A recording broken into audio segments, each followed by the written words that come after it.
অনেক অনেক দিন আগের কথা। এক দেশে এক রাজা ছিল। রাজার ছিল একটি পোষা বানর।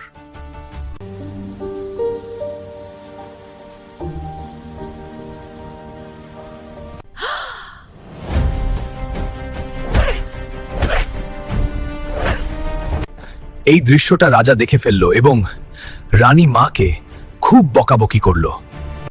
এই বানর, তুই আর এই রাতখানে বের হয়ে না। বানরটি মনের কষ্টে কাঁদতে কাঁদতে রাজপ্রাসাদ থেকে জঙ্গলের দিকে বের হয়ে গেল।